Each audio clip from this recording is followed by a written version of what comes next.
Z story TV. दिया, अरे दिया। हाँ माँ, क्या हुआ? दिया, दुकान से ये सामान लेकर आ। जा, अभी जा। ठीक है माँ, मैं अभी जा रही हूँ। दिया बहुत ही मोटी सी एक लड़की थी। उसको देखकर गांव के सभी लोग मजाक उड़ाती थी और हंसने लगती थी। वो देख मोटी आई है। मोटी मोटी किधर जा रही है? दुकान में जा रही हूँ। और तुम लोग ऐसे मोटी मोटी मुझे मत बुला करो। मोटी को मोटी नहीं बुलाऊंगी तो क्या बोलूंगी? मोटी मोटी मोटी मोटी। तभी दिया गुस्सा होके उधर से चली जाती है। तभी दिया दुकान में जा ही रही थी, एक घर से उसके नाक में खाने की सुगंध आ रही थी। काकी, तुमने आज क्या बनाया है? तुम्हारे घर से तो बहुत ही अच्छा सुगंध आ रहे हैं। क्या बनाऊंगी? और मेरे लड़के आ रही है शहर से बहुत दिनों के बाद। उसका पसंद के मछली मैं पका कर आई हूँ। बहुत ही स्वादिष्ट खाना बनाया है मैंने। काकी, मैंने तो बहुत दिनों से भाजा माछ नहीं खाया। मुझे भी कुछ खाने दो ना। ठीक है, मैं तुझे दे रही हूँ। नहीं काकी, तुम तुम्हारा काम करो, मैं खुद से ले लूंगी।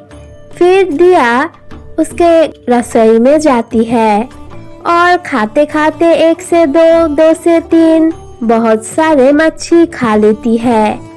फिर दिया घर चली जाती है और वो काकी गुस्से में उसके घर जाके बहुत सारे बातें सुनाकर आ जाते हैं। ऐसे ही हर दिन ही कोई ना कोई दिया की माँ बाप को बातें सुनाने लगती है। तभी दिया के माँ ने बहुत ही गुस्से में उसको एक थप्पड़ मार दिया। अचानक एक दिन दिया की पिता की एक दोस्त उसके घर में चला आता है। दिया मोटी तो थी लेकिन उसके दिल बहुत ही साफ थी, इसीलिए वो अंकल को बहुत ही पसंद आ जाती है। देखो, तुम्हारे साथ मुझे मिलने बहुत साल हो गए हैं। मैं अब ये रिश्ते को एक रिश्तेदारी में बदलना चाहता हूँ। मेरे लड़के से तुम्हारे लड़की को शादी करवा देना चाहता हूँ। फिर कुछ दिनों के बाद दिया के साथ के ससुर ने लड़के को शादी करवा दिया, लेकिन उसकी सासू माँ और उसके पति उसको बिल्कुल भी पसंद नहीं करती थी। देखो, तुम साइड होकर सो जाओ, मुझे भी जगह दे दो। देखिए, मैं तो बहुत सारे जगह लेकर सोती हूँ। मेरे साइज अपने देखा है क्या? बहुत ही क्यूट हूँ ना मैं? बिल्कुल ऐसी वैसी लड़की के तरह नहीं, यूनिक हूँ मैं। हाँ, बहुत ही यूनिक हो, मोटी जैसी यूनिक। तुम एक मोटी हो और क्या? उसका पति सोहम उसको एक नजर भी नहीं भाता था और उसकी सासू माँ तो उसे बिल्कुल भी पसंद नहीं करती थी। तुम रसोई में जाओ, कुछ बना लो। आज से तुम ही बनाओगी सब कुछ और खा मत लेना सब कुछ। दिया रसोई में खाना पका रही थी, तभी उसकी नजर चली जाती है बिस्किट के ऊपर। वो एक नजर में ही बिस्किट को खत्म भी कर लेता है। देखो, चाप बना कर दो और जो महंगा बिस्किट था ना यहाँ पे, वो सब लेकर आओ। मेरे दोस्त आई है। माँ, असल में मैं तो सारे बिस्किट खा चुकी हूँ। अरे, तुम तो एक मोटी सी लड़की हो, मोटी बहू कहीं की। तुम तो बिस्किट कुछ भी नहीं छोड़ती, सब कुछ खा लेती हो। जाओ, अभी तुम ही लेकर आओगी दुकान से मेरे सहेली के लिए बिस्किट। हाँ माँ, मैं अभी जा रही हूँ। दुकान में दिया जाती है और एक बहू से बात करने लगती है। तुम इस गांव में नई शादी करके आई हो क्या? हाँ, मैं नई बहू हूँ। वो सोहम है ना, वो ही मेरा पति है। वो अच्छा, तुम एक टाइम करके मेरे घर में आ जाना। आज तो मेरे घर में बहुत सारे लोग हैं, तो तुम कल परसों आ जाना। भाभी मैं अभी जाऊंगी तुम्हारे घर में, कल परसों क्यों? और लोग जब आए हैं तो मैं तुम्हारी हेल्प भी कर दूंगी। ठीक है चलो। फिर वो बहू के साथ मोटी बहू जाती है उसके घर में। भाभी तुम्हारा रसोई किधर है? मुझे दिखा दो, मैं सब काम कर लेती हूँ। हाँ हाँ, तो तुम सब कर लो, मैं इधर उन लोगों के साथ कुछ देर बात करके आती हूँ। और सब कुछ रेडी है, तुम जस्ट लेकर आना।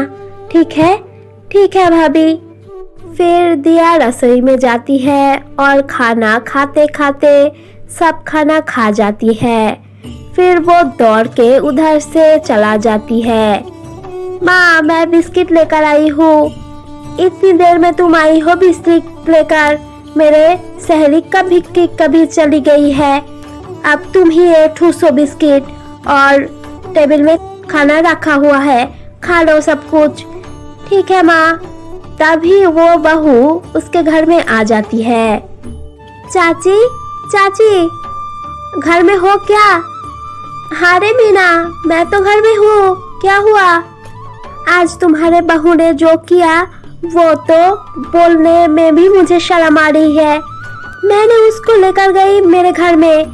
मेरे घर में बहुत सारे रिश्तेदार आए हुए थे, मैंने उसको नहीं बुलाया।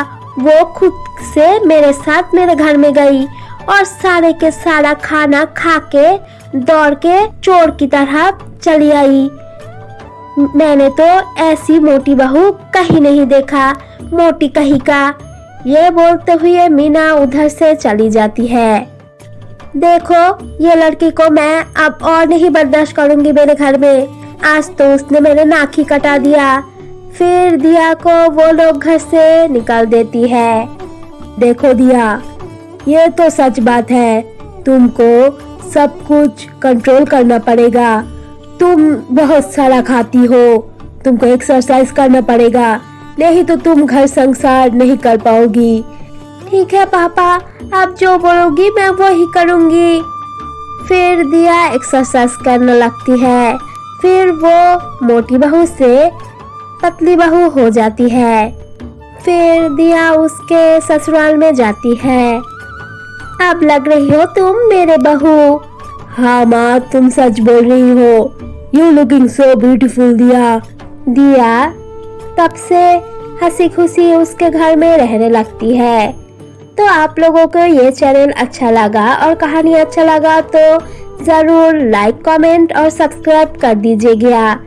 ये हमारा नई चैनल है, प्लीज सपोर्ट कीजिए। Bye bye.